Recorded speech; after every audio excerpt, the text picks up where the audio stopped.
Centro de Memória CTBC Telecom, depoimento de Oswaldo Antônio Garcia, entrevistado por Luiz Egito de Cerqueira e Norma Lúcia da Silva, em Uberlândia, dia 11 de dezembro de 2001, entrevista número 074, realização Museu da Pessoa.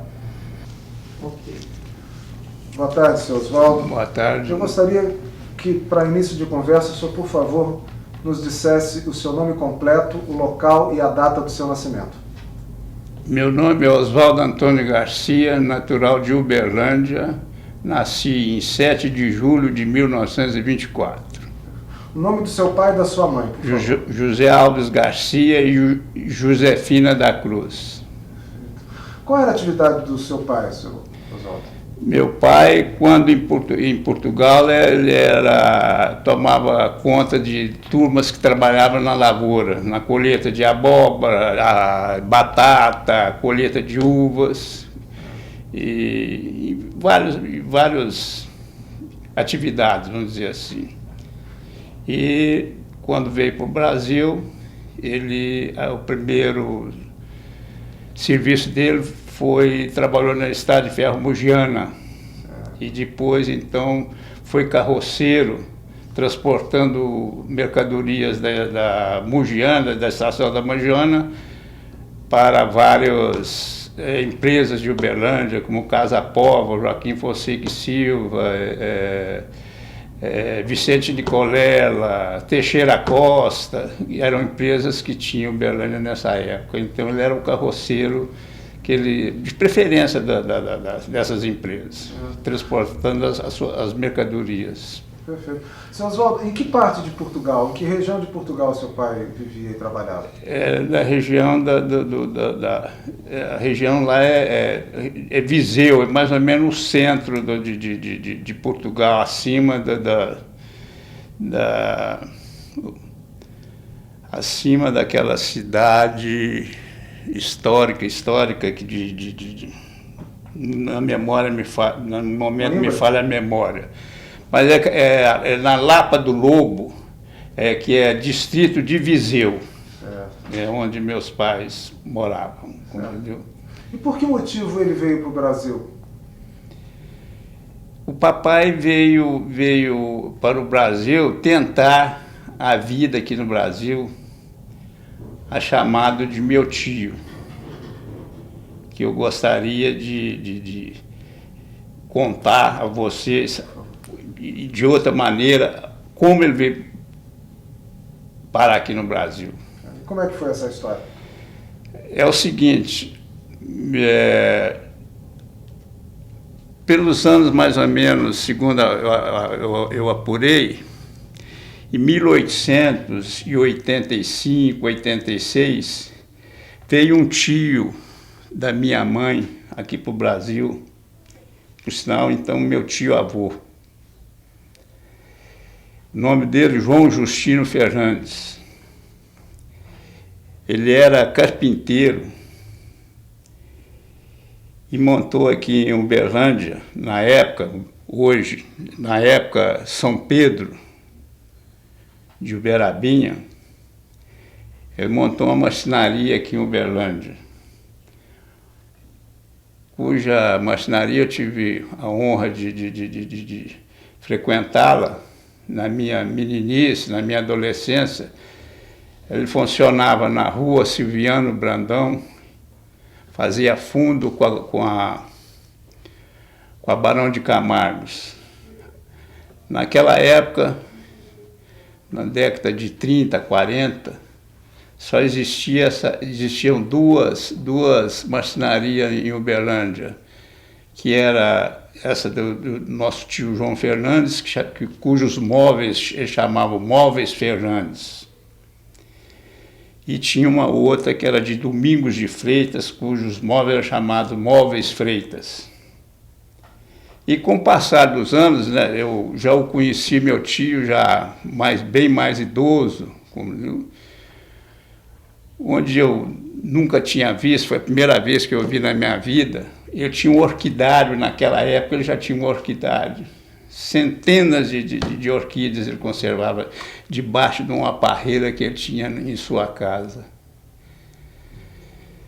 Ele tinha 2 genros que tocavam a marcenaria. Um chamava Esterino Finotti e o outro Antônio Firmino, cuja empresa depois foi vendida para eles.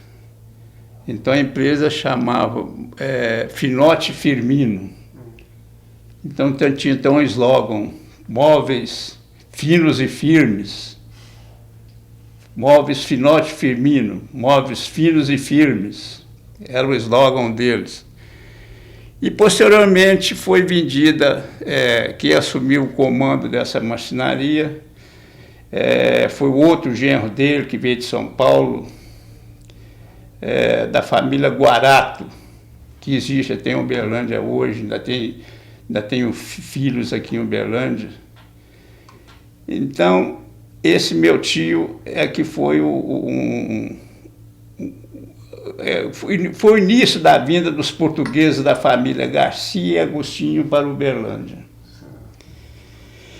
Em 1896, veio meu tio, irmão da minha mãe, chamava José Agostinho.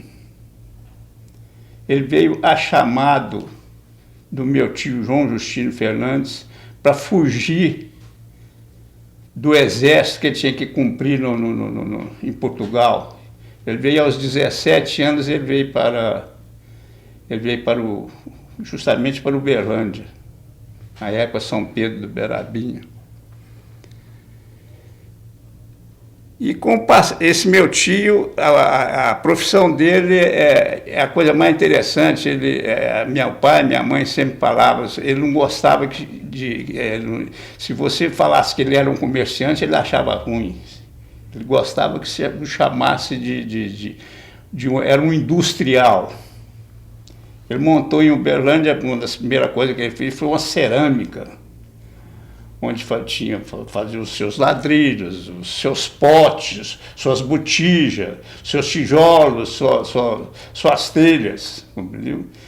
E ele tinha também ele também montou uma oficina para dar assistência a essas máquinas de indústrias, pequenas indústrias que tinham em Uberlândia, consertava a máquina de costura, essas coisas, certo? E ele tinha um caso muito interessante que ele contava. Ele perdeu uma parte do dedo indicador no moinho daquele então amassou, daqueles moinhos de barro, etc. Então amassou o dedo dele, entendeu? E ele tinha um filho, o filho dele mais velho, chamava Armênio. Então ele chegou, foi lá e pegou uma ferramenta de corte, etc. Pôs a ferramenta e mandou o filho bater para cortar aquela parte estragada, entendeu? E o filho, não faço isso, pai, não, se ele fizesse apanho. Ele acabou cortando o dedo, etc. Então tem muitas histórias desse meu tio. Por exemplo, ele contava também que em 1920, quando foi após o término da guerra, uma família muito tradicional de Uberlândia, hoje tem um bairro com o nome dele, Custódio Pereira, ele importou o primeiro maquinário para montar um cinema em Uberlândia. Então chegou um maquinário aí, mas aquilo tudo em inglês, ninguém entendia nada. Ele foi a única pessoa que pode resolver esse problema é o José Agostinho. Aí ele falou, não, chegou perto do Custódio Pereira, eles eram compadres. Ele falou, não, compadre, nós vamos dar um jeito nisso aí, vamos montar isso aí. E foram montou, para lá, para cá, etc. E depois o trem ia funcionar. Viu o primeiro filme, etc. Mas a imagem lá na tela não era 100%. Viu? Depois é que eles vieram, estava olhando coisa lá, etc. E talvez tinha lá escrita a palavra water, água, etc. Não sei o que lá. é que eles viram que para a imagem ser boa tinha que molhar a tela. Então é muito interessante isso, os filhos dele que trabalhavam nas sessões que passavam, de 5 em 5 minutos, de 10 em 10 minutos, tinha que jogar água na tela, para ter imagem fixa. Então ele contava muita história. Então ele foi o responsável pela vida do papai, porque naquela época, hoje parece que até hoje, não sei, tinha que ter um responsável pela pessoa que vinha para o Brasil, porque se não desse certo, aquela pessoa tinha a responsabilidade de mandá-lo de volta. Seu Oswaldo, o senhor se recorda por que motivo escolheu-se justamente essa região aqui de Uberlândia, do Triângulo? Por que seu tio-avô veio justamente para cá? Para a gente pensando bem e ver o que é Uberlândia hoje, eu acho que veio da cabeça deles, compreendeu? Por exemplo, eu vou pedir até permissão, que eu vou ter que voltar atrás um pouquinho. Quando meu tio João Justino Fernandes, ele veio com a minha tia, chamava-se Tia Rosa, que eu frequentei a casa dela, ela tinha uma pensão na Rua do Comércio em Uberaba. Ela ficou em Uberaba e ele veio para Uberlândia. Não era Uberlândia, era distrito de Uberaba, na época que ele veio para cá, compreendeu? Então eu acredito que tenha sido sorte, uma coisa qualquer, compreendeu? Então aí tem muita história que talvez eu venha falar, vamos ver aonde a gente vai chegar. Certo. Então o papai resolveu vir para o Brasil. Ele veio para o Brasil em março de 1914. Ele veio para o Brasil. Março, abril, por aí, assim, a mamãe sempre contava, mas é nessa época. Ele veio para o Brasil e deixou a mamãe em Portugal com 4 filhos. Mas ele veio no intuito de ganhar dinheiro e mandar dinheiro para a mamãe, para sustentar os filhos. O que aconteceu? Ele chegou em 1914, ele veio para o Brasil em março. Chegando aqui em Uberlândia, aqui na região que já era, né? Então estourou-se a Primeira Guerra, que eu fiz questão de anotar aqui, viu? Essa guerra começou dia 28 de 7 de 1914. 28 de 7 de 1914 começou a Primeira Guerra Mundial, que veio a terminar em 11 de 11 de 1914. 1918. E o papai chegando aqui, logo depois estourou a guerra, e ele teve a infelicidade, meu tio José tinha uma motocicleta, e ele teve a infelicidade de na garupa dessa moto, levar um tombo e ele quebrou a perna. Meu pai quebrou a perna, e meu tio José Agostinho que imobilizou a perna, na época o termo que se usava, encanou a perna, entendeu? Hoje é reduzido, vão reduzir, hoje, naquela época encanou a perna. Então estourou a guerra e a minha mãe ficou esses anos todos em Portugal, sustentando os 4 filhos sem receber um centavo do meu pai, que não tinha condições, não tinha. Então, como diz o outro, foi uma verdadeira zebra. Não? E o papai deixou a mamãe em Portugal, na época. O papai veio para o Brasil com 33 anos, deixou a mamãe com 30, com 4 filhos, o Alexandrino com 7 anos, a Palmira com 5, a Georgina com 3 e o José Maria com 3 meses. E a mamãe ficou em Portugal trabalhando, sustentando os 4 filhos. Quando foi em 1900, logo após o término da guerra, em 19, o papai retornou a Portugal.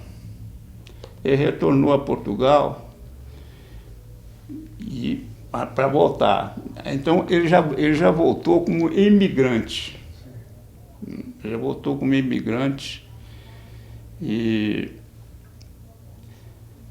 chegou no Brasil dia 25 de dezembro de 1919. Ele chegou no Brasil. A partir daí, o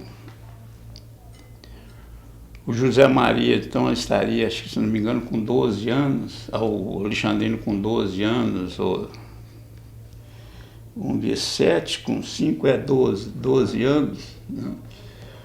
As minhas irmãs foram trabalhar de domésticas e o Alexandrino, um dos primeiros serviços que ele arrumou, ele foi como servente pedreiro.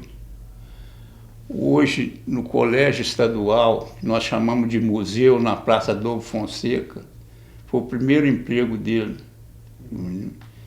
É que ele trabalhou ali como servente pedreiro. Na época que meus pais chegaram em Uberlândia, eles foram morar ali na rua Dom Barreto, que faz fundo hoje com o Colégio René Janete. E então o papai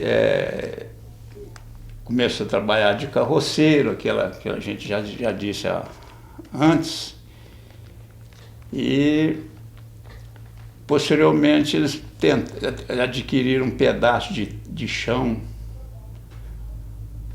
na Rua do Cajubá, antiga, chamava Rua do Cajubá.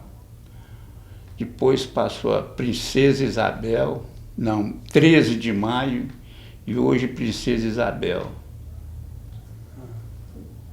Ela fica, esse pedaço de chão ficava entre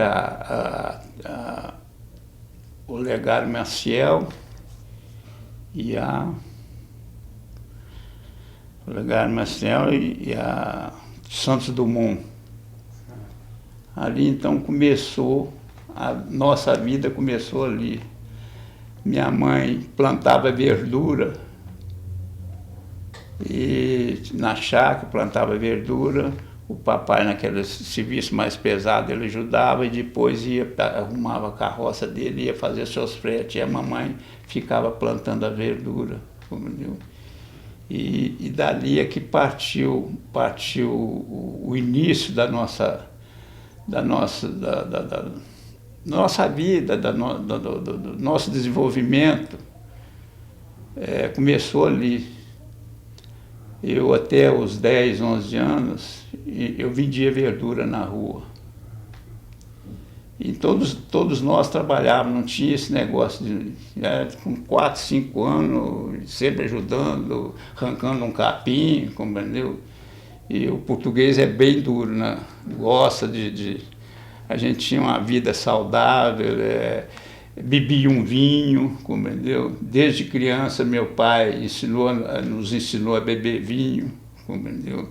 Às vezes a gente deixava, um vinho amargo, etc. Ele fazia sangria, punha açúcar, compreendeu? Mas você tinha que tomar o vinho.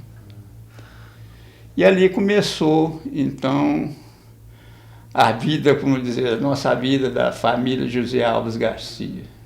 Seu Oswaldo, como é que era essa casa da sua infância?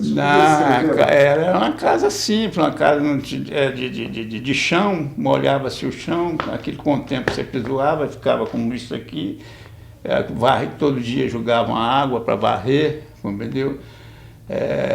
O início foi muito duro, você tinha um sapato para ir na escola, mas chegava da escola tinha que tirar o sapato para não gastar, compreendeu? E ficava descalço.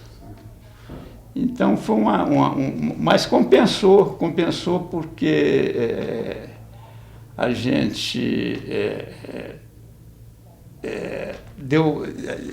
a gente deu aquele valor no que a gente fez, aquele sofrimento que a gente teve enquanto criança, que graças a Deus meus filhos não tiveram, e assim vem a evolução, talvez outros filhos dela terão uma vida melhor que eu dei a eles.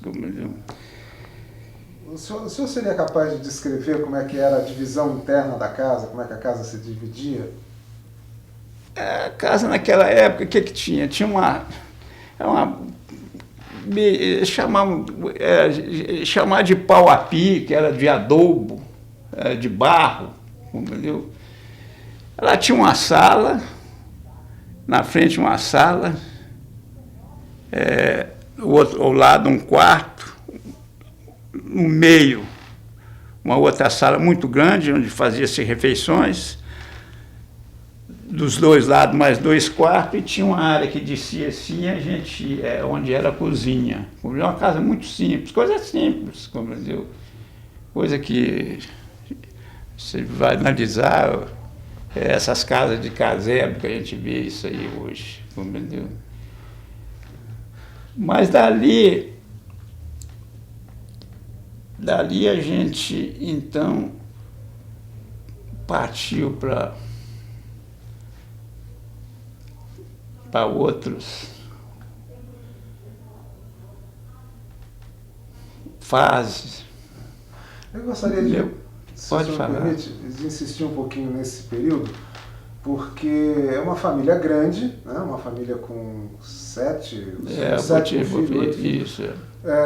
Com muito trabalho já desde a da mais tenra infância. Como é que é o cotidiano dessa casa, as obrigações dos filhos? Como é que funcionava o dia a dia nessa casa?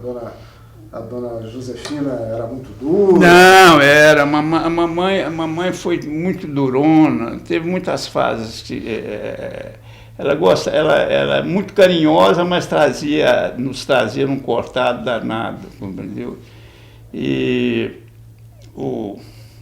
logo isso, com o passar dos anos, aí o Alexandrino já foi ser motorista de caminhão, tinha outras coisas, etc. Tal. E então a gente, no caso, por exemplo, eu vou te contar uma história aqui que você viu o quanto a minha mãe era dura nas correias. É o termo de que a gente usava e usa, era duro nas correias. Teve um dia que isso eu me lembro bem,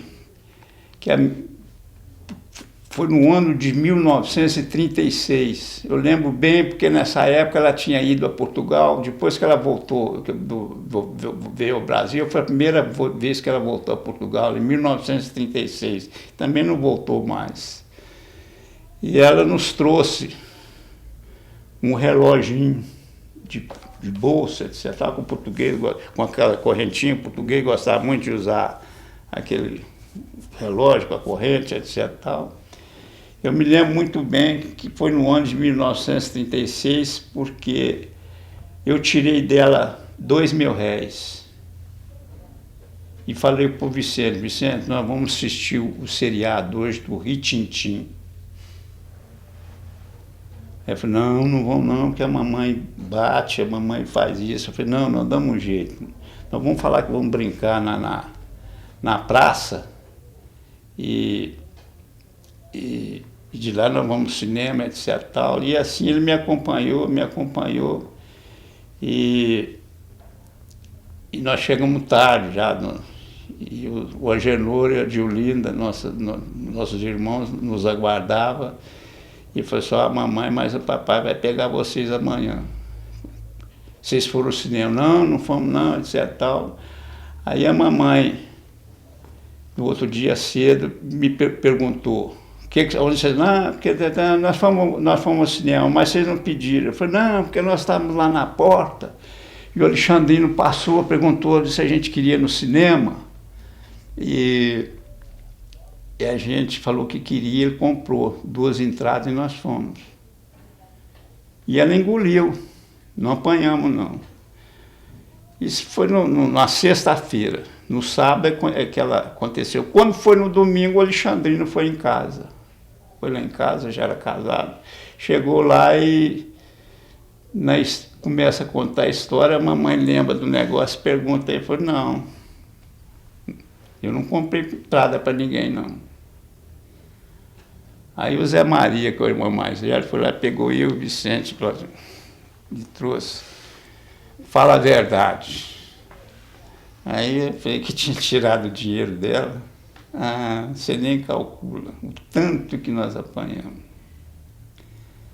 Mas apanhamos tanto que depois precisou nos colocar, naquela época tinha umas tinas, chamava tina, essa de madeira, nos colocava na tina com sal para poder queimar, para aliviar. O português, nessa hora, da honestidade dos meus pais, era uma coisa fabulosa. Eles não permitiram mesmo. Isso é uma coisa que eu trago até hoje, a correção que ela nos deu, compreendeu? Então, tem várias passagens, certo?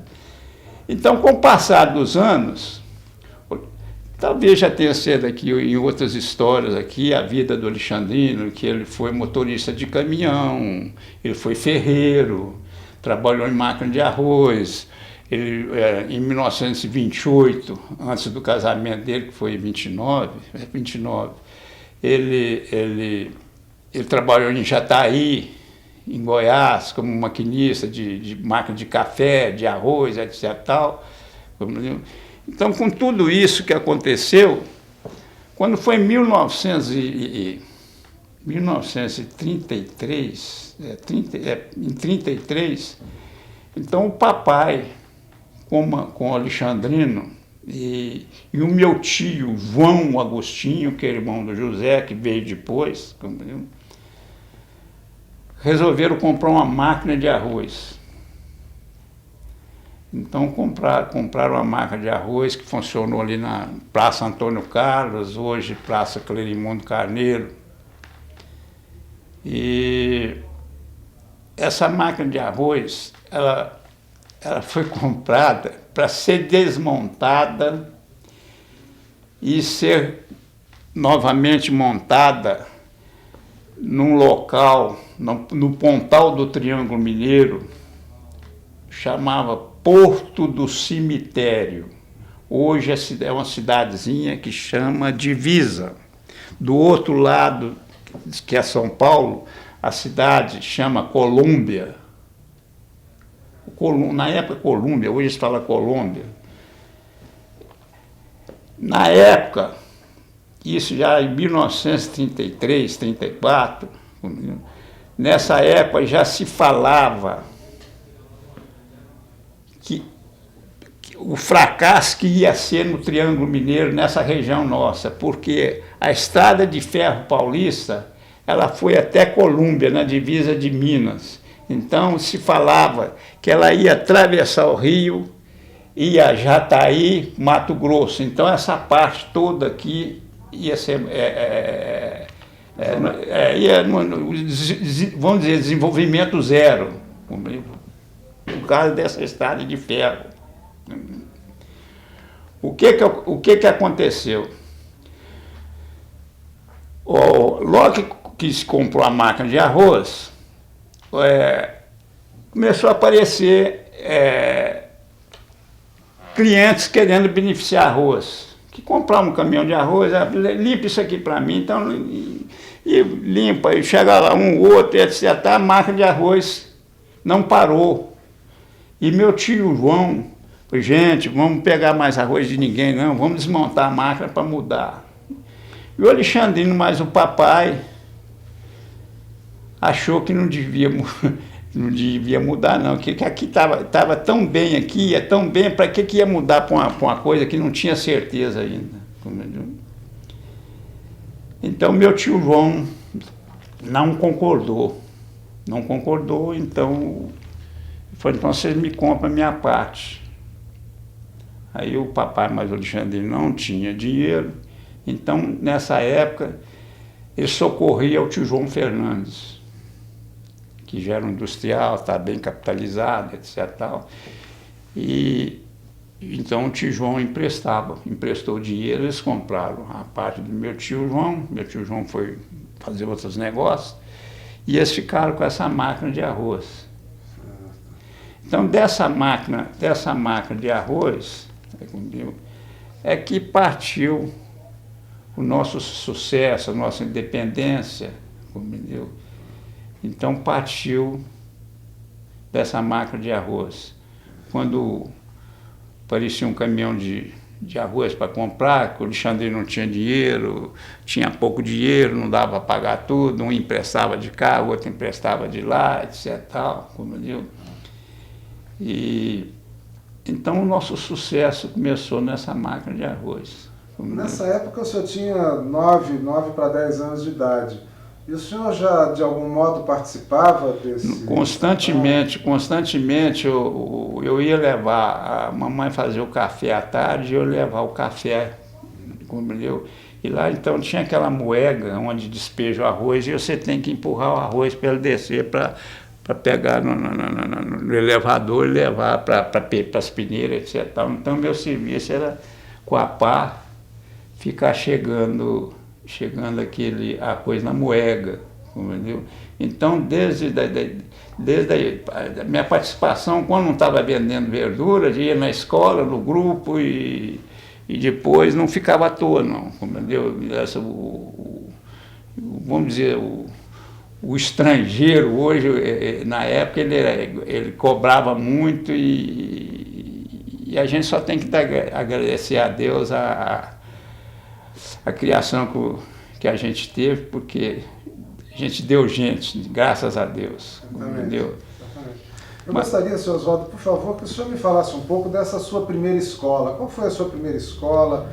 Alguma professora que eventualmente tenha lhe marcado? Foi a minha primeira escola foi o Grupo Bueno Brandão, e hoje Escola Estadual Bueno Brandão na Praça Tubal de Lela.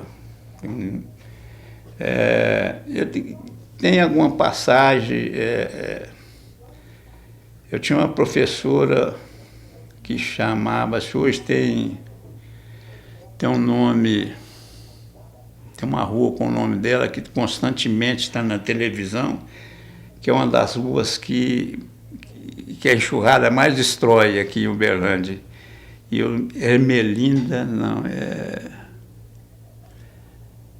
vou ver se lembro o nome dela. E era uma professora idosa já, e a gente não respeitava muito a professora, não, mas ela tinha uma filha que chamava Dona Primavera. Essa Dona Primavera era fogo, viu? Na hora que ela via bagunça, que ela passava, dava lá aula ao lado, que via bagunça na sala da mãe, ela ia lá e... Eu apanhei muito de palmatória. Da Dona Primavera, da mãe dela não, entendeu? Da mãe dela, da Dona Primavera, eu apanhei muito, entendeu? E essas passagens assim, tinha aquele negócio, tipo, comigo não aconteceu não, mas que punha ajoelhado em cima de feijão, de milho, eles punham também, entendeu? Era muito rigoroso essa parte. Tinha uma outra passagem também, que tinha uma faxineira muito gorda, de cor preta, chamava Dona Cecília. Essa Dona Cecília era faxineira lá, muito querida por todo mundo, etc. Tal, né? E um dia falaram lá que ela ia substituir a nossa professora, ia ser a Dona Cecília. Eu entendi, Dona Cecília. Aí eu cheguei em casa chorando, falei, eu não volto para o grupo de jeito nenhum. Eu falei, por quê? Não, a professora vai sair, vai pôr uma preta velha lá para ser a professora, eu não volto lá, etc. Tal, mas não era Dona Cecília. Ela chamava Cici, e eu entendi Cecília. Essa Cici, por sinal, chamava-se Cici Cardoso, e tem um grupo aqui na Vasconcelos com o nome dela. Foi o segundo grupo de Uberlândia, era o Bueno Brandão. Depois construiu-se esse grupo que tem um nome, hoje leva o nome dela, por sinal. E depois a gente via que passados os anos que a gente Ela é tia da minha patroa. Já falei isso há muitos anos, mas veio a ser a tia da minha patroa, compreendeu? Então tem esses casos assim, compreendeu? Depois estudei, terminei meu curso primário no Colégio Brasil Central, onde o professor José Inácio também era difícil. Se você matasse a aula, ele ia no telefone e chamava. Por que eu não fui à aula? Ele vigiava todo aluno, compreendeu? Então, o telefone, nessa época, o telefone era na máquina de arroz. Então, ele chamava o papai para saber por que eu não fui à aula, compreendeu? Então, aí a gente descobriu que eu telefonava, etc. Então, quando a gente tinha que matar a aula, a gente ia lá na máquina de arroz, desatarrachava a pilha, que o telefone era trocado a pilha, né? Desatarrachava a pilha, tirava o fio, aí o telefone ficava mudo. Aí quando chegava a tarde, a gente ia lá, ligava outra vez, compreendeu? Então tem essas passagens assim. Seu Oswaldo, a impressão minha ou o garoto Oswaldo era um pouquinho da pá virada? Assim, Eles falam que sim, compreendeu? Mas eu não lembro disso não, compreendeu? Eles falam que sim, tem. Mas eu não era também assim santinho, não. Eu não era, não. Eu não dei muito trabalho para meus pais, não, mas eu não era santinho, não, compreendeu? Esse negócio de brigar, eu brigava muito e, como diz o outro, não levava muita coisa para casa, não, deixava tudo resolvido e lá não, entendeu? Já teve um rapaz, naquela época, hoje médico em Uberlândia, Dr. Branly, ele estudava no Rio, então Vicente, que era mais novo, 2 anos do que eu, um primo desse Branly, queria bater no Vicente, e eu falei que não batia, se for bater eu bato também, aquele negócio. Aí o Branly entrou no meio, compreendeu? Aí acabamos brigando, quase quebramos um bar inteiro, compreendeu? Então há essas coisas assim, compreendeu? Mas trabalho para meu pai eu não dei muito, não, compreendeu? Como é que era, especialmente nesse primeiro período de escola, como é que era o cotidiano do senhor? Quer dizer, tinha obrigação com a escola? Não é da escola é trabalhar. Da escola é trabalhar. Eu estudei, eu terminei, eu fiz o primeiro e segundo ano de ginásio, eu fiz até o terceiro ano eu fiz no Brasil Central, depois eu passei para o colégio estadual, fiz até a 5ª série, tirei em 1900, tirei o ginásio, foi o último ano de 5ª série, tanto que naquela época formou-se 2 turmas, uma na 5ª e outra na 4ª. Então, foi em 1942 que eu tirei a 5ª série. Naquela época não tinha o científico aqui em Uberlândia, entendeu? Então eu fiz o científico em Belo Horizonte, no Colégio Afonso Arinos, em Belo Horizonte. Terminei o científico, eu já tinha uma namorada aí que eu queria casar com ela, falei, não, eu vou trabalhar para casar. Aí não quis estudar mais não, mas como eu fui sempre criado no batente, compreendeu? Então, eu falei, eu não tinha muito cabeça para estudo, eu falei, não vou estudar não, compreendeu? Então, resolvi casar e, compreendeu? Mas... Desculpa, seu Oswaldo, mas como é que foi para esse jovem sair de uma cidade onde sempre viveu, na intimidade do lar, e mudar-se para Belo Horizonte? Como é que foi isso para o senhor? Como é que se chegava? Mas o Uberlândia é pequeno, mas também Belo Horizonte não era tanta coisa assim, não, compreendeu? Era uma capital, mas não era até, compreendeu? O que é? Uberlândia teria o quê? uns 30, 35 mil habitantes, Belo Horizonte uns 100, cento e poucos. Não tinha muito mais, a diferença não era muito, não, compreendeu? Mas pelo fato do isolamento... Não, é difícil, mas é que a gente foi uma turma boa, de colegas, né, compreendeu? Fomos morar, você vê, nós fomos morar em hotel, para você ter uma ideia, fomos morar num hotel, chamava Hotel São Bento, compreendeu? Na Rua da Bahia, alugamos um apartamento grande, morávamos em 4, compreendeu? Tinha com todo conforto, etc. Tal. A única coisa que eu sentia era a falta da namorada, compreendeu? Isso eu sentia, compreendeu? Mas depois foi contornando tudo, etc. Tal, a gente voltou e eu fui trabalhar. E quando foi em 1944, eu assumi praticamente a parte de cereais inteira, compreendeu? E vinha casar em 46. Como é que era uma viagem de Uberlândia para Belo Horizonte? Era de Mugiano, mas é interessante, foi uma boa pergunta sua. Você saía aqui de Uberlândia, às 9h30 da manhã, chegava às 2h, 2h30 em Uberaba, pernoitava em Uberaba, pegava o trem às 7h da manhã para Belo Horizonte, chegava à noite em Belo Horizonte. Na volta era a mesma coisa, você saía de Belo Horizonte cedo, chegava à tarde em Uberaba, e via pegar o trem só no outro dia às 4h da tarde para Uberlândia. Entendeu? Às vezes coincidia da Mugiana, que vinha de São Paulo, atrasar, e a rede ferroviária mineira chegava no horário, então dava para fazer a baldeação no mesmo dia. Mas isso era muito raro, entendeu? Mas voltando a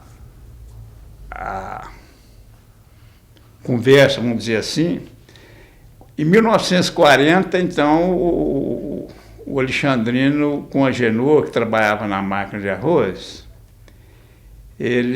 o Alexandrino comprou um posto de gasolina e fez sociedade com a Genor. E na Afonso Pena, na Avenida Afonso Pena, onde consta o prédio lá até hoje, e o Agenor foi trabalhar com esse posto, e o Alexandrino dava assistência com o papai, dava assistência na máquina de arroz e no posto. Foi uma época muito boa, porque se vendia muito por causa do tempo da guerra,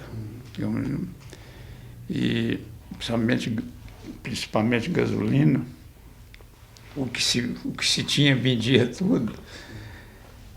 E quando foi em 1945,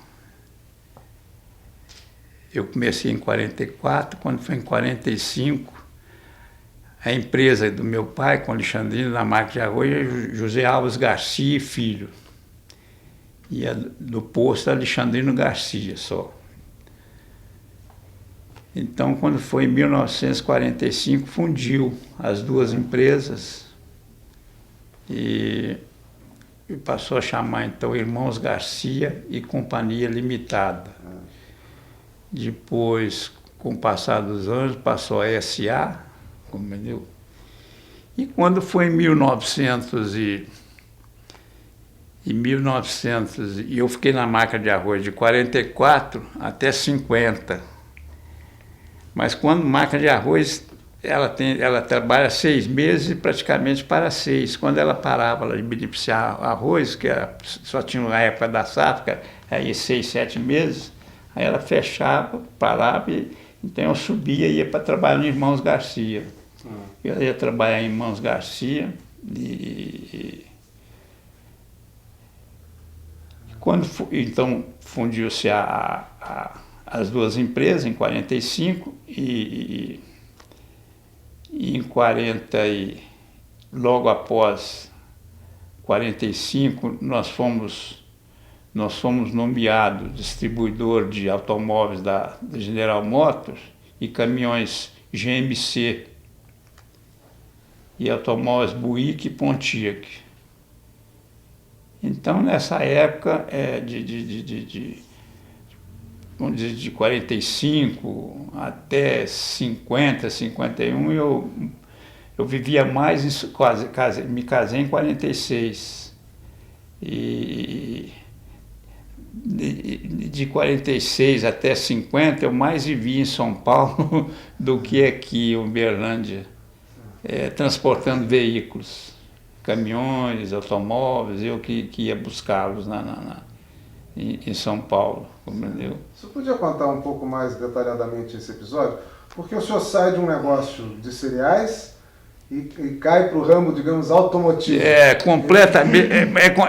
É uma boa pergunta. É completamente diferente. Mas eu sempre mexi com veículos, mesmo na marca de arroz, compreendeu? O Alexandrino às vezes comprava esses veículos usados, mais velhos, e nós colocávamos dentro, justamente nessa época que a marca de arroz ficava vazia, compreendeu? E nós íamos reformar os veículos, compreendeu? Então reformava, vendia, compreendeu? Então a gente já tinha uma certa tarimba de mexer com veículos. Inclusive, para você ter uma ideia, eu com 14 anos, 16, 24 para 38, 16, né? Né? 14 anos. 14, né? 14 anos, 14 anos. Com 14 anos eu tirei carteira de motorista. Podia? A idade mínima era 16, porque ela era municipal, carteira municipal. Então, aumentou a minha idade para 16 anos, compreendeu? O Alexandrino assinou um termo de responsabilidade na prefeitura, compreendeu? E eles me deram a carteira, mas só dirigia no município. Com 14 anos, eu dirigi um caminhão com 6 mil quilos, com 100 sacos de arroz, compreendeu? Transportando para Mogiana, compreendeu? Então, às vezes tinha que despachar 300 sacos de arroz, compreendeu?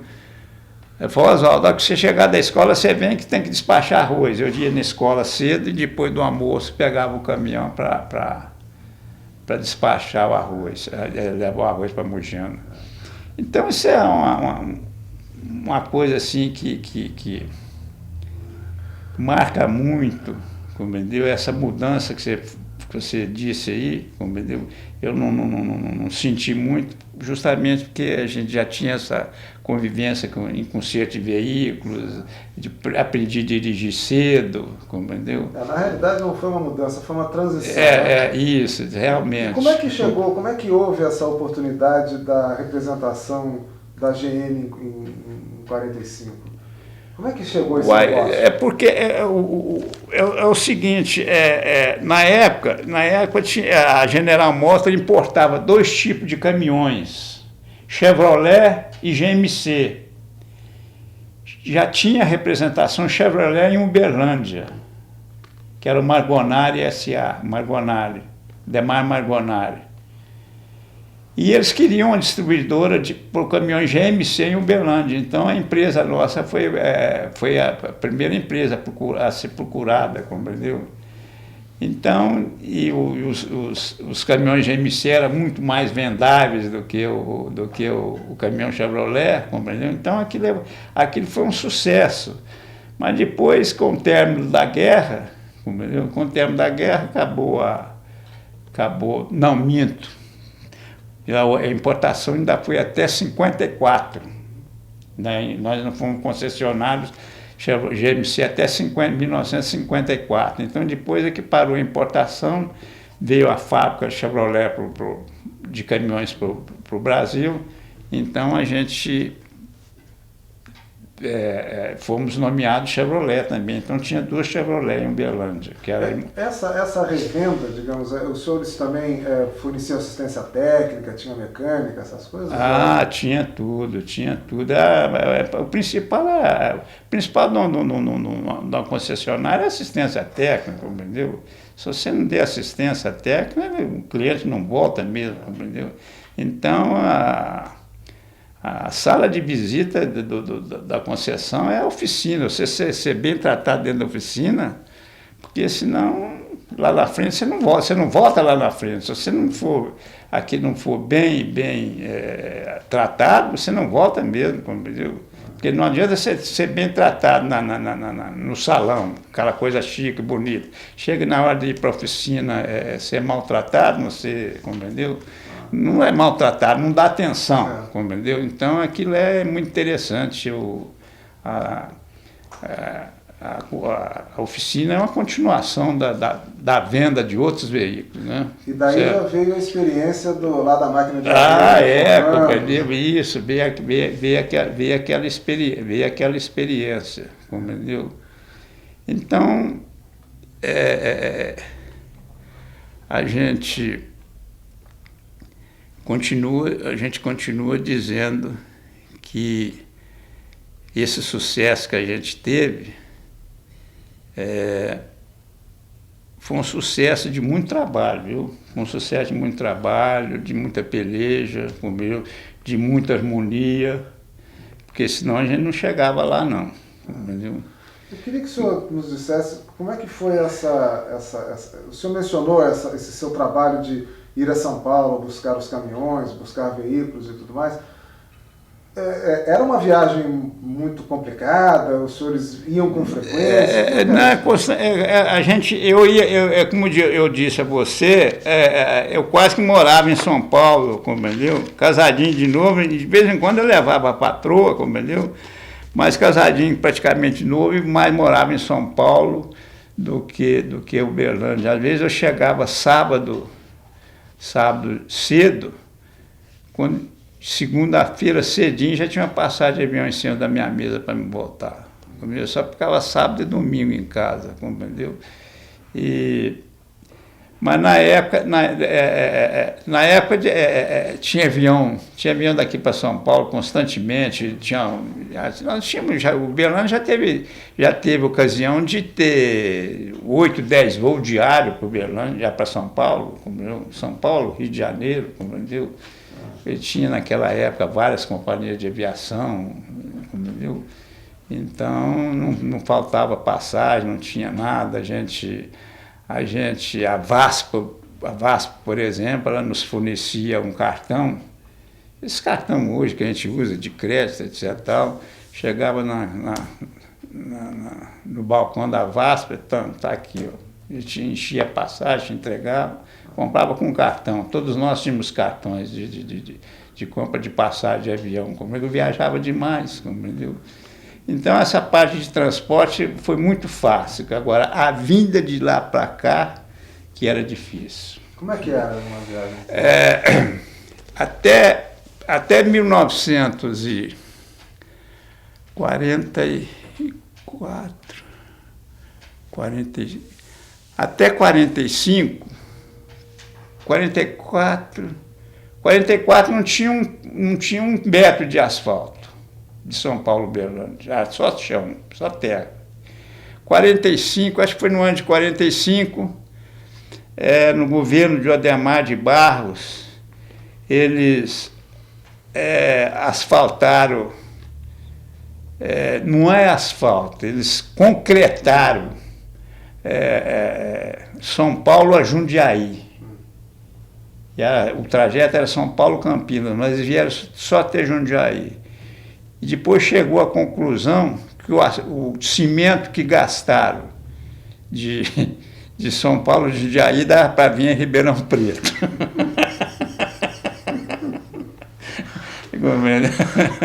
Dava para vir em Ribeirão Preto. Você vê a safadeza, compreendeu? Que existia, compreendeu?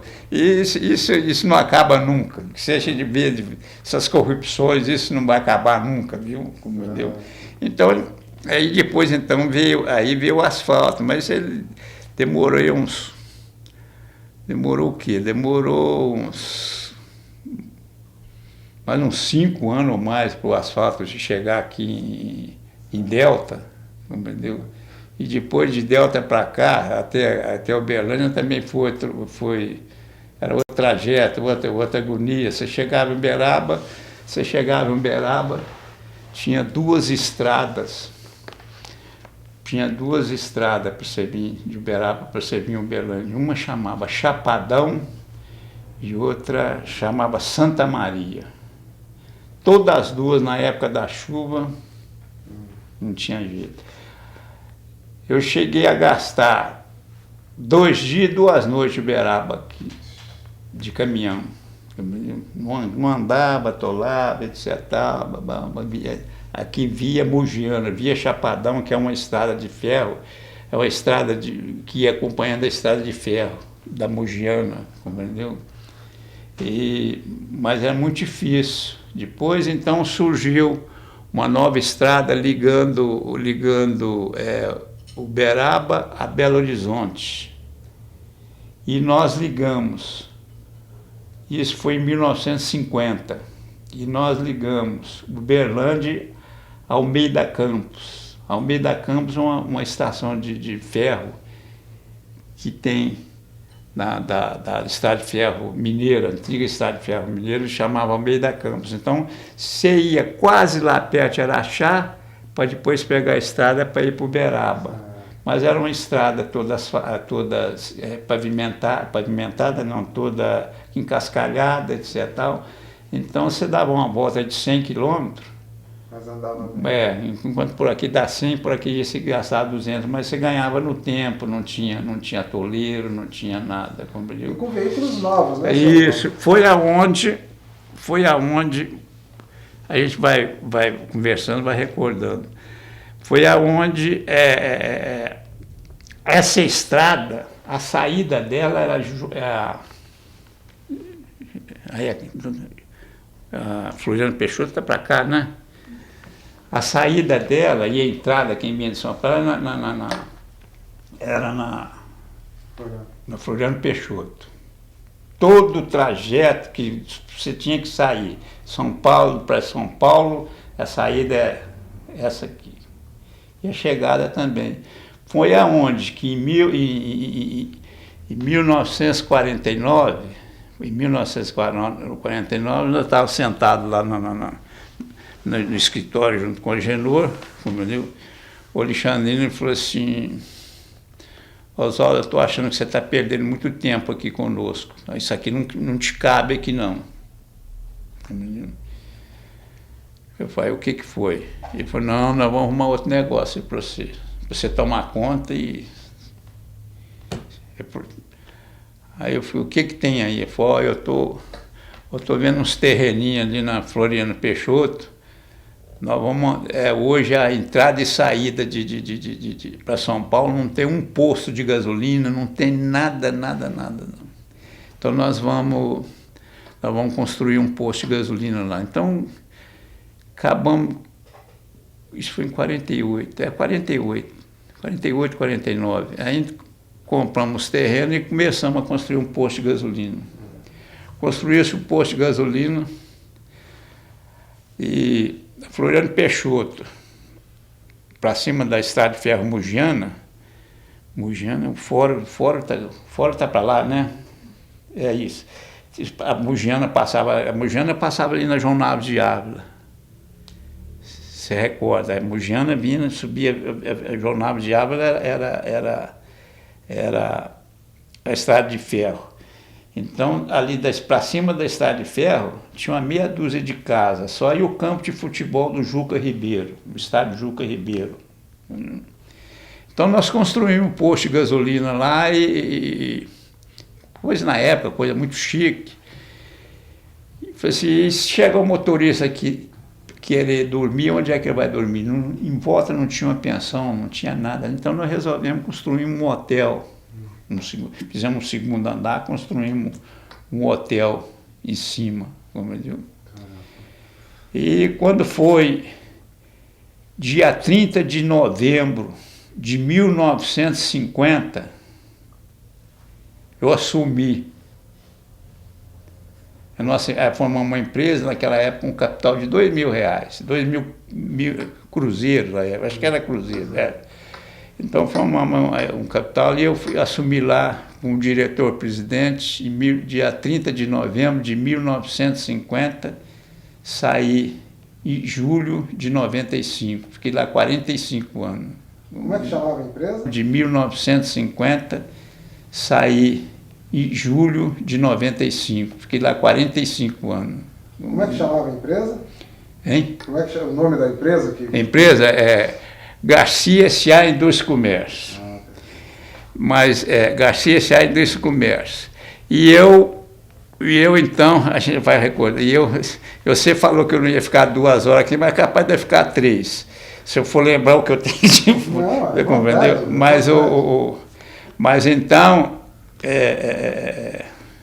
eu já esqueci que eu queria. Não, você está dizendo que no dia 30 de novembro de 50 o senhor assumiu a Garcia...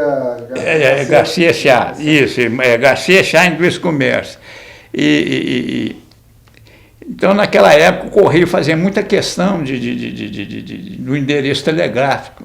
Compreendeu? Então, Garcia S.A., eu peguei o G de Garcia, o I de indústria e o CO de comércio, para minha indústria, meu endereço telegráfico é Garimco. Garcia, Indústria e Comércio. Compreendeu? E ficou Garimco. Mas eu fiquei, mas esse nome, etc. Tal, compreendeu? Aí, conversando com o Alexandre, eu falei, Alexandre, mas Garimco, será que dá? Ele falou, dá sim, mas não tem uma cerveja que chama Caracu? Compreendeu? Então dá, compreendeu? Aí colocamos Garimpo, compreendeu? Oswaldo, eu gostaria que você pudesse nos contar, porque veja só, são vários irmãos, os negócios começam a florescer, e como é que era assim, as suas reuniões, as conversas que os irmãos mantinham no sentido de pensar o negócio, de tocar o negócio? Como é que era essa relação entre vocês? O Alexandrino foi um pai para nós. O Alexandrino foi um segundo pai que nós tivemos, compreendeu?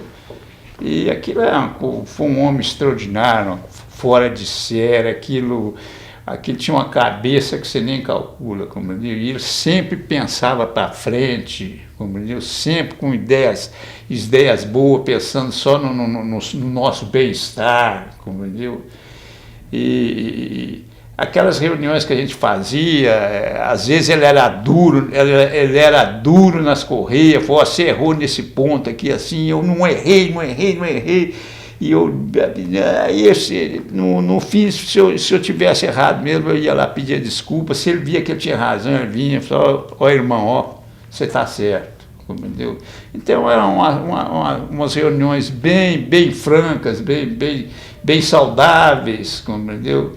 Então foi uma coisa extraordinária, o Alexandrino, ele tinha tanta visão que ele falou assim, gente, teve uma vez que saiu um cobrador e eu que fui seu cobrador, entendeu? Aí foi justamente nessa época que o Alexandrino falou assim, gente, Oswaldo, ser cobrador, isso não pode, isso é o fim do mundo, entendeu? É onde surgiu, nossa, você tem que fazer outra coisa, você não pode ser cobrador, não. Mas o Genô falou, não, é só até arrumar outro, ver o que nós vamos fazer, etc. Mas ele sempre falava assim, olha, enquanto nós não arrumar um negócio, e nós vamos arrumar, enquanto nós não arrumarmos um negócio, que o povo venha trazer o dinheiro para nós, eu não sossego. Ele tem que me trazer no caixa.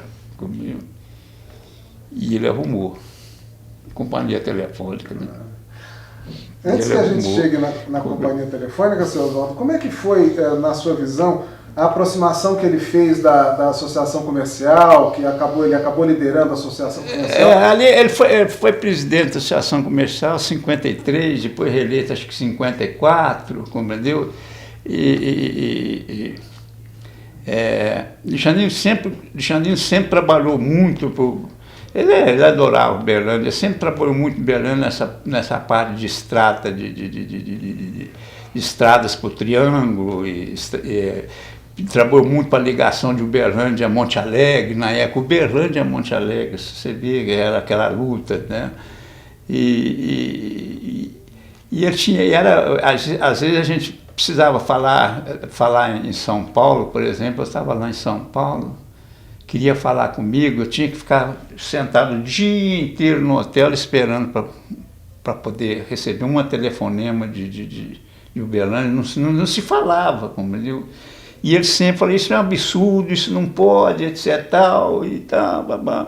Mas a Teixeirinha é assim, é isso. E foi onde depois surgiu aquela ideia dele, mais os amigos dele, Elvio Cardoso, o Aristide de Freitas, Francisco Caparelli, uns industriais, fazendeiros. Falei, não, vamos... Aí compraram o Teixeirinha e ele entrou como presidente, diretor, presidente, os outros. E ele tomou aquilo à frente, e falou, não, vamos virar isso aqui, etc. Tal, e no fim ele ficou praticamente sozinho, compreendeu? O Elvio vendeu, o Aristides vendeu, o Caparelli vendeu, compreendeu? E ele tomou gosto pela coisa, compreendeu? E hoje esse mundel de empresa aí que você vê, um Algar, hoje é uma empresa, são CTBC, são empresas respeitáveis, né? Mas isso graças a ele, viu? Graças a Alexandrino, compreendeu? E posteriormente o Luiz, né? Luiz, a gente na época nós colaboramos demais, e Garcia S.A., Irmãos Garcia, Intermáquinas, compreendeu? Tudo, surgia ações para ser vendido. Um amigo, não, me compra isso aqui, você comprava já para ir fazendo um monte lá, compreendeu? Então, foi muito, todas as empresas ajudou demais o Alexandrino ao assumir o controle da Telefônica. Entendeu? Nesse momento, seu Oswaldo, embora, como o senhor bem relatou, houvesse toda essa dificuldade de comunicação, a telefonia era uma coisa que estava importante para o negócio naquele momento, não pareceu para os irmãos ou para alguém que entrar num negócio novo, depois de tantos negócios consolidados, seria uma espécie de aventura? Assim? Não chegou em algum momento temer pelo futuro das empresas, o fato de entrar num negócio novo?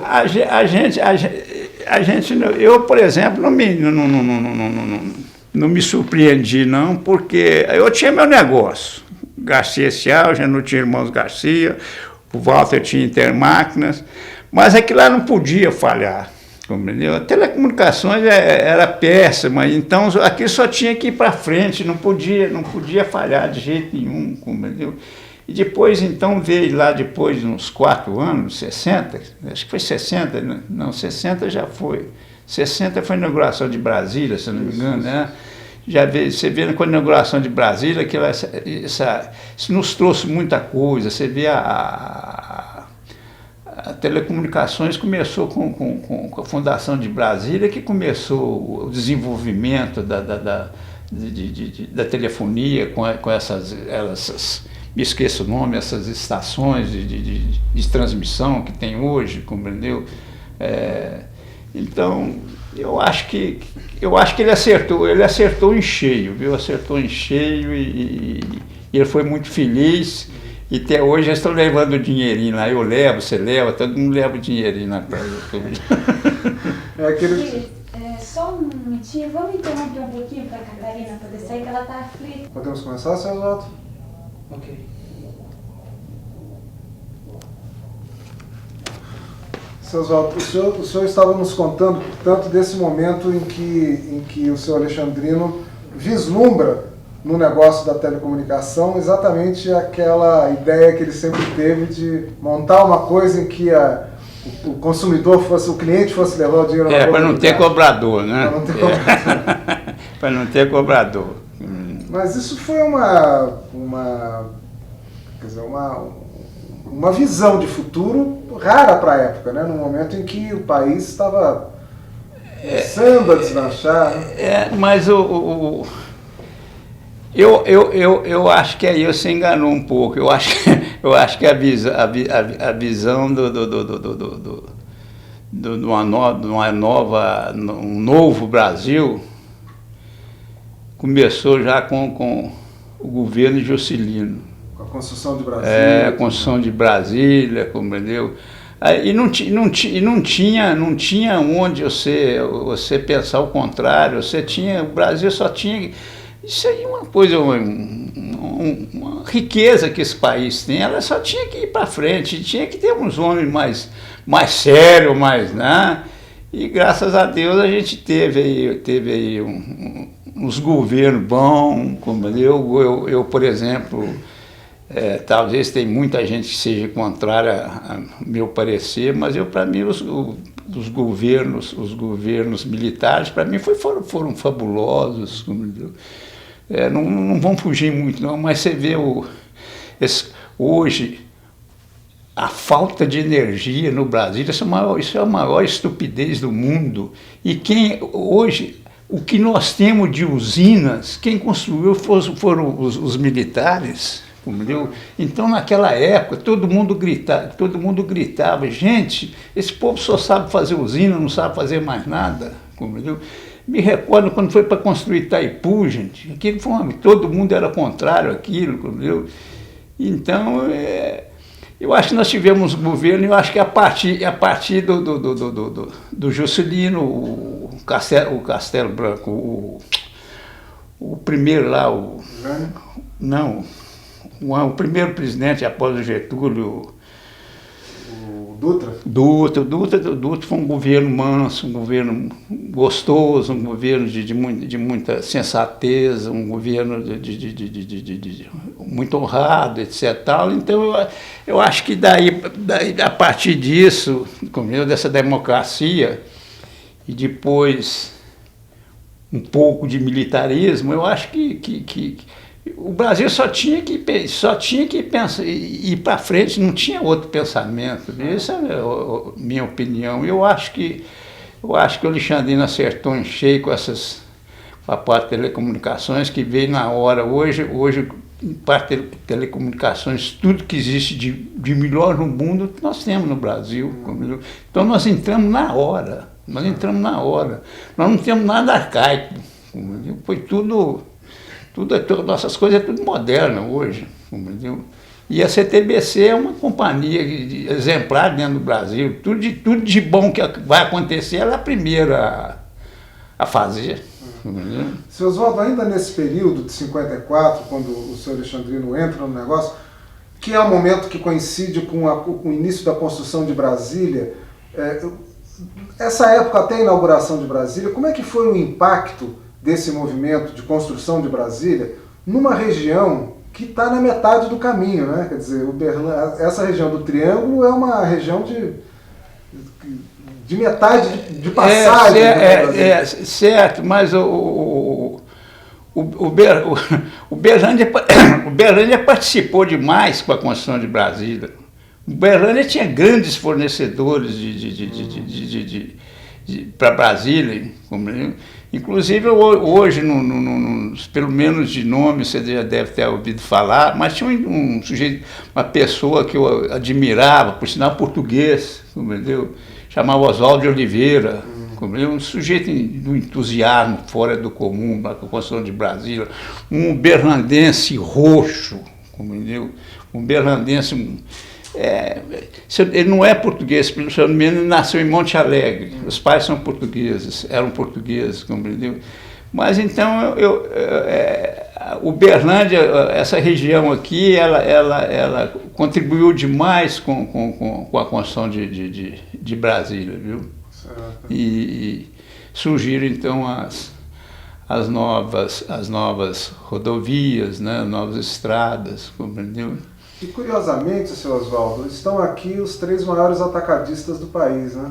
Não tenha dúvida, não tenha Quer dúvida. Dizer, uma cultura... não tem, Aí você vê hoje o Armazém Martins, o Armazém Peixoto, o Armazém do Comércio, compreendeu? Mas isso antes, hoje somos os maiores, mas antes disso nós tínhamos grandes atacadistas aqui em Uberlândia, na década de 40. Nós tínhamos Uberlândia, por exemplo, é considerada a capital do Mato Grosso. Mato Grosso sobrevivia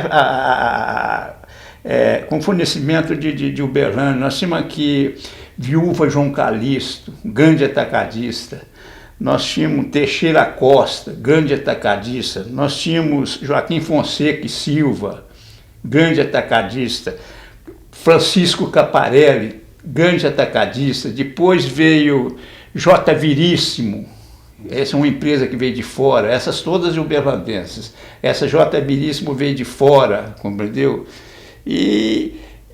Então, esse ciclo foi indo, e Uberlândia é isso que você vê hoje. Uberlândia, você vê na televisão hoje, me parece que 60% da população de Uberlândia é de fora. Então, Uberlândia recebe com muito carinho, com muito amor o forasteiro. Então, eu acho que tudo isso é que nós temos essa grande Uberlândia, viu? É que nós temos essa grande Uberlândia. E gerando também desenvolvimento e gerando oportunidades. Não tenha dúvida. Você vê, eu não sei se eu vou fugir um pouco, mas se eu fugir, depois vocês cortam compreendeu? Mas eu continuo dizendo e falo com toda a convicção que Uberlândia teve duas fases. Uma antes de Rondon e outra depois de Rondon. Pacheco. Tudo que aquele homem pôde fazer para Uberlândia e o Triângulo Mineiro, que é um dos maiores políticos, que é fora de série, que eu conhece de nome só. Ele já deu depoimento para nós aqui. Né? Ele já sentou nessa sua cadeira. Já sentou? Aquele homem é uma coisa fabulosa. Aquilo é fora de série. O que aquele homem fez para Uberlândia, é coisa extraordinária. Você vê essas rodovias que todas convergem para dentro de Uberlândia, essa universidade, não, é fora de série, viu? Então, eu acho, infelizmente nós não temos outros políticos assim, não apareceu, está aparecendo agora já vai do segundo mandato, que é o Adelmo Leão Carneiro, federal, e esse também trabalha para Uberlândia, é coisa extraordinária. E nós estamos querendo isso. Esse, por exemplo, o Adelmo está nessa luta para duplicar essa rodovia daqui para Uberaba. Agora, hoje, vi na televisão, está faltando dinheiro, não tem dinheiro, está paralisado. Compreendeu? Então, tem muitas pessoas que adoram Uberlândia, compreendeu? Então, é isso que faz a nossa cidade, compreendeu? É isso que me dá orgulho de ser uberlandense, viu? Uberlandense, mas não fala que eu sou mineiro, não, que eu não gosto. Eu quero ser triangulino. Não vai ser na minha época, não vou estar aqui, etc. Mas, se Deus quiser, ainda vai ter o estado do Triângulo. Certo, e a capital será. Senhor Oswaldo, eu gostaria que o senhor contasse um pouco mais esse rosário de empresas, cada um dos irmãos tocando um negócio e apoiando uma visão de futuro que o senhor Alexandrino teve com o negócio das telecomunicações. As empresas Garimpo, Intermáquinas, elas participavam com efetividade quer dizer, tiveram que socorrer em algum momento a CTBC nos seus tempos heróicos? Tinha, realmente, isso existia, compreendeu? Eu, por exemplo, eu tinha caminhões da empresa, da Garimpo, vamos dizer assim, porque a nossa empresa de Garcia S.A. depois passou a chamar Garimpo. Na época, a Garcia S.A. participava emprestando caminhões para puxar postes, compreendeu? Transportar gente para construção de redes, compreendeu? Todas elas cooperavam com... Existia, vamos dizer assim, um contrato de mútuo. Quando você estava sobrando aqui, aquela precisava, passava para lá. E vice-versa. Então existia aquele rodeio entre as empresas de um contrato de mútuo, compreendeu? Em prestação de serviço, em dinheiro, compreendeu? Compreendeu? Isso sempre existiu, compreendeu? De uma coisa dentro da lei, cobrando juros, etc. Tal, compreendeu? Então, essas três empresas foram responsáveis no início pela desenvolvimento da companhia telefônica, dando todo o apoio, como eu te falei. Às vezes chegava um cliente e falava: eu estou precisando vender umas ações aqui, você me compra, etc. Então você comprava e transferia para a telefônica, transferia, compreendeu? Para o grupo, e sempre foi assim, compreendeu? E depois de muitos anos, com o passar dos anos, quem nos socorria era a CTBC, né? Ela que nos socorria, compreendeu? Que tinha mais dinheiro em caixa. Então isso é uma coisa que Oswaldo, como é que era, mal comparando, como é que era esse conselho de administração? Porque afinal de contas a família se reunia, almoçava junto aos domingos, eu suponho.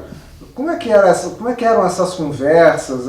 Eram reuniões formais de negócio ou os senhores tratavam de negócio? Não, essas reuniões de almoço, assim, era só de família. Quando era para tratar de negócio, era dentro da empresa e se fazia as reuniões, suas prestações.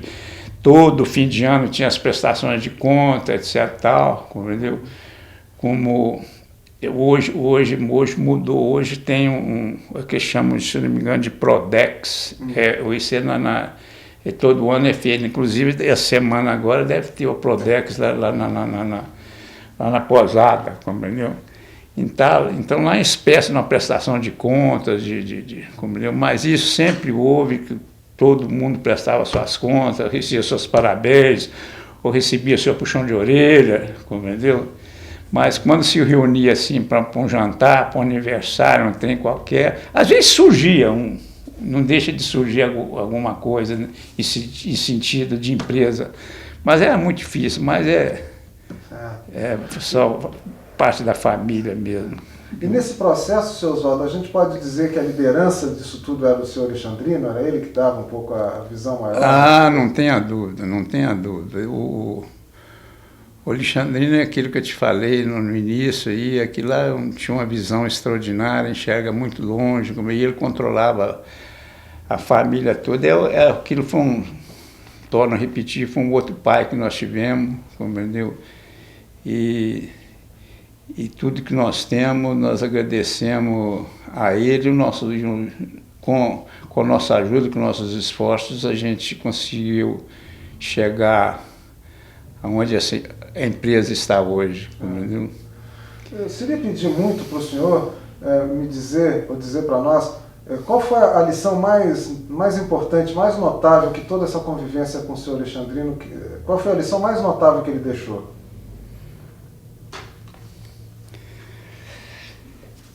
Assim, para pensar bem, o que ele deixou, o principal que ele deixou foi a harmonia entre os irmãos e cunhados, porque teve cunhados que participou também das empresas, entendeu? Então essa harmonia, essa amizade, entendeu, que ele procurava a nos dar, a nos orientar, entendeu? Eu acho que isso foi um dos maiores predicados que ele deixou para a gente. Entendeu? E tem vários aí que a gente, no momento, a gente não passa pela cabeça, entendeu? Mas ele foi extraordinário, viu? Foi extraordinário. todos os outros que não lhe passam pela cabeça provavelmente são decorrências apenas desse, que é a harmonia. Não tem isso, não tem a dúvida, compreendeu? Não tem a dúvida. A principal coisa dele é honestidade. Aqui, meu filho, enquanto não houver, se não houver honestidade, você tem que trabalhar com a cabeça sossegada, que o seu irmão está trabalhando ali, está produzindo para você, para ele, para mim, para todo mundo, você está fazendo o mesmo, compreendeu?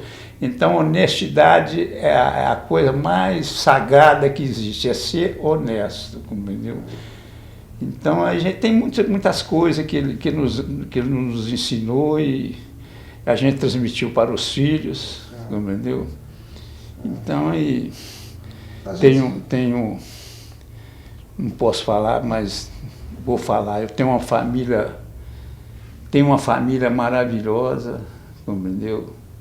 Tenho 9 filhos, todos formados. Todos eles têm aquele maior carinho comigo, com a minha esposa. Você viu a Kátia, né, o carinho que ele tem conosco.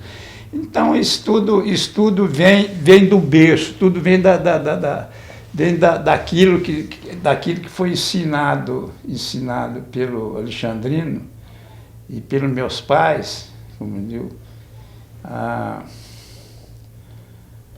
nos orientar, a saber conduzir uma família. Tive uma outra mãe e outro pai, que foi meu sogro e minha sogra também. Me casei com 21 anos, a Isa com 18, recebi muita orientação deles também, compreendeu? Então, a gente tem muita satisfação, muita alegria de ter recebido essas orientações, ter transmitido aos filhos, e vamos vivendo aí. Tá? O senhor disse que eu não podia falar. Claro que pode falar, até porque eu li... Não, mas porque a entrevista foge um pouco, não, né? Mas tem a ver, porque eu ia lhe perguntar também, porque até então o senhor não havia falado da Dona Isa. Eu ia lhe perguntar sobre aquela menina lá dos anos 46, de 1946, quando vocês casaram. Meu conhecimento com a Isa, ela estava com uns 12 anos, eu estava com 15. Isso foi nos fins de 39, começo de 40, entendeu?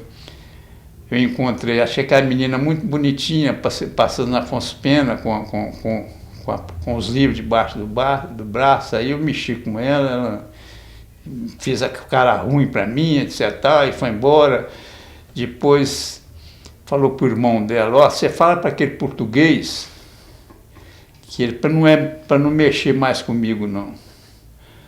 Aí o Ivan, hoje doutor Ivan, que é meu cunhado, ele falou: se você mexer com a minha irmã mais uma vez, eu quero te dar uma surra. Eu falei: então tá bom.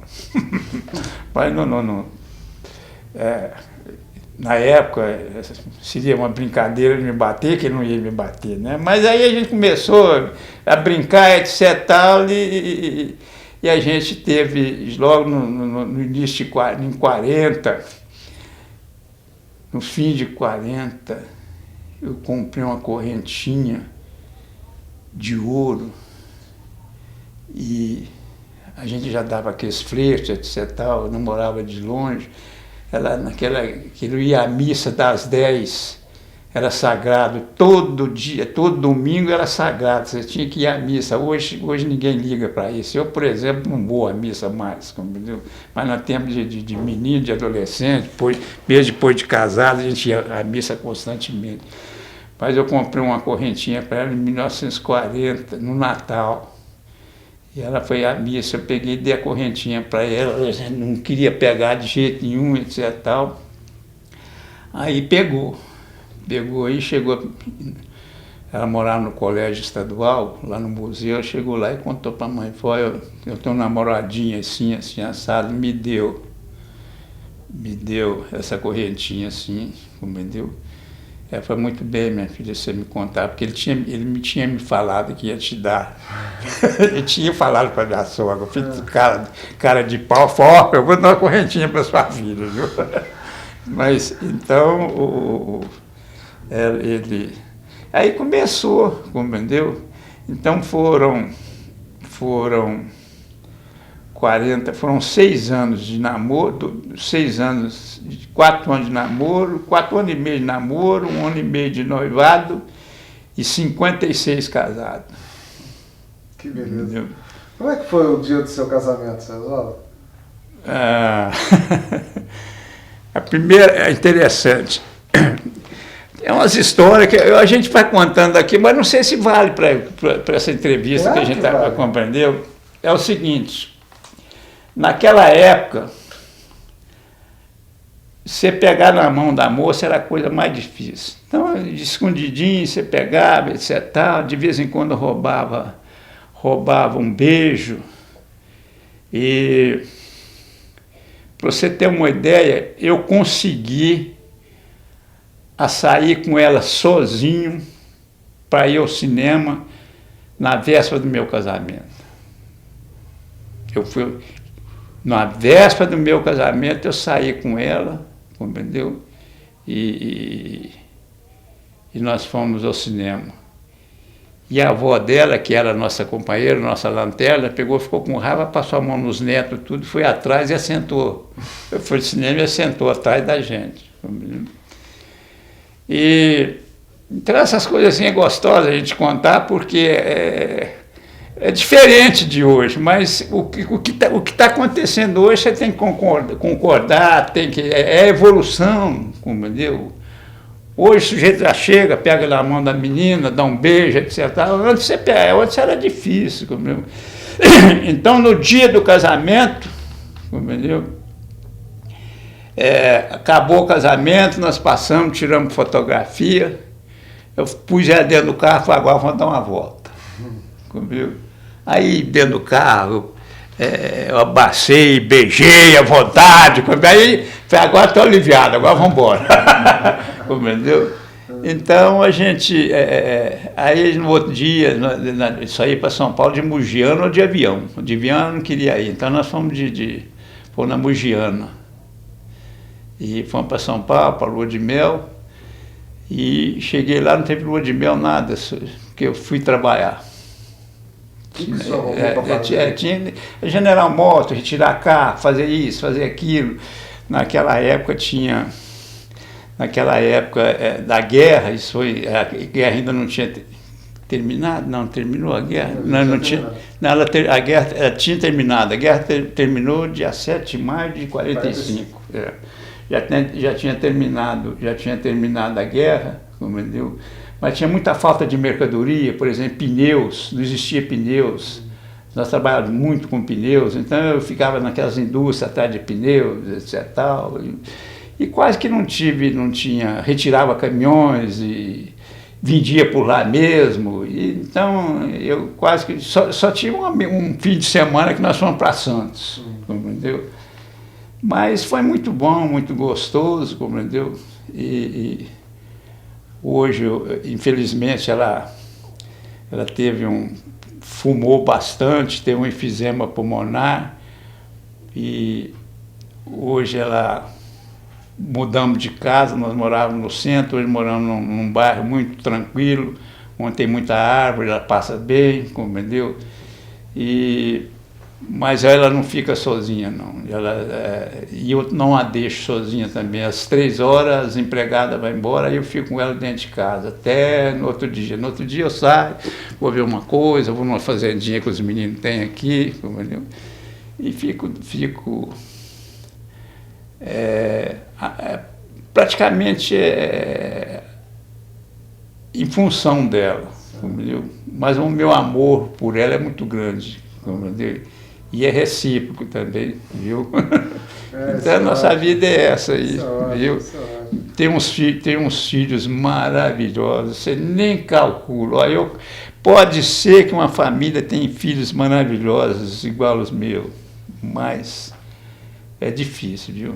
Todos estão por aqui, seu Oswaldo? Todos. O único que estava fora chegou sábado agora, estava em Brasília e voltou para cá. Eu trabalho no Armazém Martins, lá em Brasília, mas agora foi transferido para cá. E tem um outro que esse é engenheiro, esse está na G7, esse trabalha mais no norte, mas ele fica lá 30 dias, 40 dias, vem, a família está aqui, entendeu? Então é isso aí. O seu cotidiano hoje, seu Oswaldo, o senhor tem algum outro tipo de negócio, ou montou alguma coisa depois da garimpa, tem alguma atividade que depois da garimpo, eu e o Carlyle, nós constituímos uma empresa para trabalhar com atacado de peças. O nome fantasia chamava Diga, Distribuidora Garcia de Autopeças. Nós funcionamos de 95 a 98. Funcionamos 3 anos nessa empresa. Vendemos bastante, mas não recebemos. Entendeu? Então, foi um fracasso essa empresa nossa. Entendeu? Então, fechamos, entendeu? E ele foi trabalhar por um lado, eu estou aposentado, estou por outro, e vamos tocando a vida. Entendeu? Isso. O senhor tem sonhos, seu Oswaldo? O senhor tem sonhos assim na vida? Sonhos de realizar mais coisas? O senhor tem algum sonho? Não, pela idade de 77 anos, eu não posso pensar em muita coisa, não, mas eu quero ainda que Deus me dê bastante saúde, mais uns anos de vida aí, que eu ainda quero ver umas bisnetinhas que eu tenho, uns netinhos, quero ver eles mais moços, compreendeu? E não quero, eu não penso em morrer, não, compreendeu? Quero ver até onde vai, compreendeu? Que eu vou fazer força, eu vou, compreendeu? Mas Deus é que sabe a hora que chegar, você ter o seu destino, a hora que chegar, vamos ver o que vai acontecer, né? Seu Oswaldo, quer dizer, além da dedicação que o senhor tem à Dona Isa, à sua casa, o seu cotidiano hoje, como é que ele se distribui? Como é que é o seu dia a dia hoje? Geralmente eu levanto cedo, quando a patroa está disposta, a gente vai até a praia, dar uma andada, ou dar uma andada no quarteirão, entendeu? Depois eu saio, vou para a fazendinha, faço minha comida lá, entendeu? Tem tudo lá, a Isa mandou montar tudo para mim.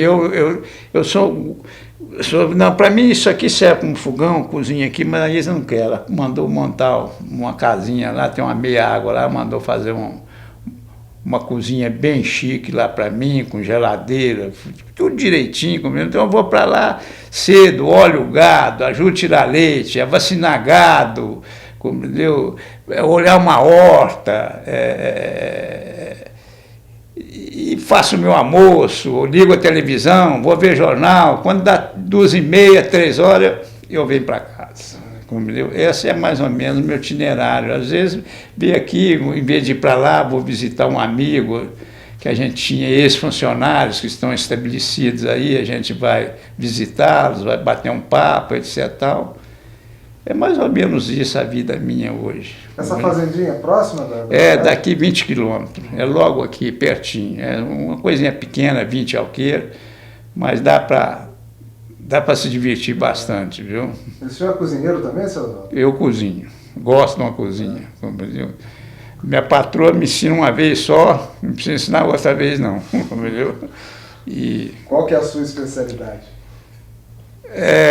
Diz os amigos que eu sou muito bom para fazer um frango a molho pardo, uma feijoada, uma vaca atolada, entendeu? Um frango com macarrão, entendeu? Gosto de fazer um arrozinho soltinho também, viu? Gosto de temperar uma carne para churrasco, viu?